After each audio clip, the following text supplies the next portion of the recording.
नमस्कार दोस्तों, आप देख रहे हैं स्पोर्ट्स वर्ल्ड। आपके साथ मैं हूं अभिषेक।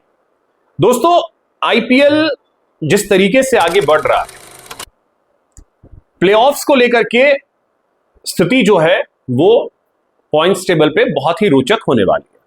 ये बात तय है, क्योंकि जो बॉटम की टीमें हैं अब उन्होंने अच्छा परफॉर्म करना शुरू कर दिया है और जो टॉप की टीमें हैं उनके परफॉर्मेंस अब धीरे धीरे लड़खड़ाते नजर आ रहे हैं। और ये अमूमन होता है आईपीएल में, क्योंकि आईपीएल बहुत लंबा टूर्नामेंट है और इस टूर्नामेंट में दो फेज होते हैं, स्टार्टिंग और सेकंड फेज। दोनों फेज में कोई टीम बेहतर करती रह जाए ये रेयर केस में और बहुत कम होता है।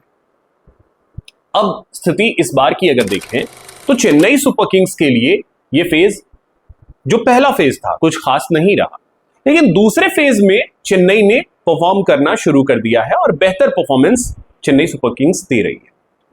चेन्नई सुपर किंग्स के कप्तान ऋतुराज गायकवाड़ को लेकर के बहुत सारे सवाल थे कि वो पूरी तरीके से आउट ऑफ फॉर्म है, लेकिन ये बंदा जब फॉर्म में आता है तो इसका क्लास जो है वो अल्टीमेट होता है। इनके जैसा क्लासी प्लेयर अभी इंडियन क्रिकेट में शायद ही कोई, टेक्निकली इतने साउंड है कि कुछ कहा नहीं जा सकता। और इसी को लेकर के रविचंद्रन अश्विन ने एक बात कही है। उन्होंने कहा है कि ऋतुराज गायकवाड़ और अभिषेक शर्मा हो या वैभव सूर्यवंशी हो, इनसे कंपेयर नहीं करना चाहिए, क्योंकि अभिषेक शर्मा हो या वैभव सूर्यवंशी हो, ये बैट स्पीड इनकी अलग है, बैट का स्विंग अलग है, तो वो अलग तरीके के बल्लेबाज। और ऋतुराज गायकवाड़ जो हैं उनकी टेक्निक पूरी तरीके से अलग है। वो बंदा 250 के स्ट्राइक रेट से भी बल्लेबाजी कर सकता है और जरूरत पड़ने पर अपने स्ट्राइक रेट को बिल्कुल नीचे भी लेके जा सकता है।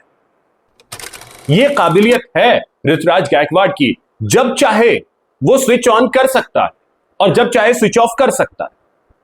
अब देखिए, एक मुकाबले में हाफ सेंचुरी जो लगाई ऋतुराज गायकवाड़ ने, आईपीएल की सबसे स्लो हाफ सेंचुरी थी। मैटर नहीं करता है क्योंकि उन्होंने मुकाबला जितवाया।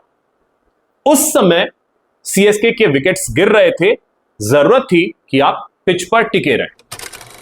फिर ठीक अगले मैच में एमआई के खिलाफ जब जरूरत थी कि आपको रुकना है, वो रुके, स्विच ऑन करना था, उन्होंने स्विच ऑन किया। और यही चीजें ऋतुराज गायकवाड़ को हमेशा बाकी सभी प्लेयर्स से अलग और स्पेशल बनाती है।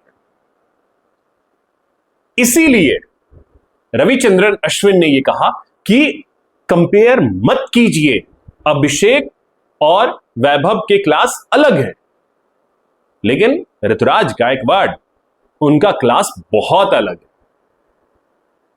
तो कंपेयर करने की जरूरत ही नहीं है। दोनों अलग अलग तरीके के प्लेयर, चाहे वो वैभव हो, चाहे वो अभिषेक हो या ऋतुराज। अब लोग कंपेयर क्यों करते हैं यह समझ से परे।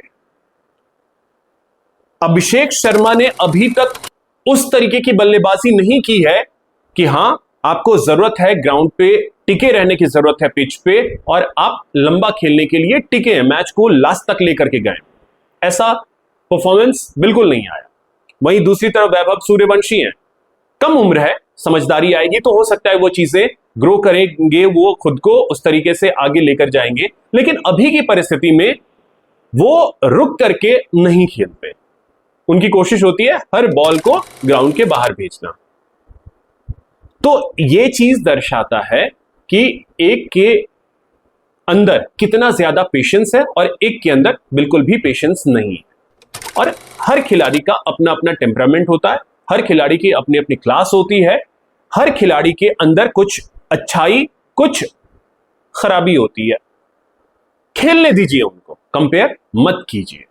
कंपैरिजन करना बिल्कुल भी सही नहीं होगा।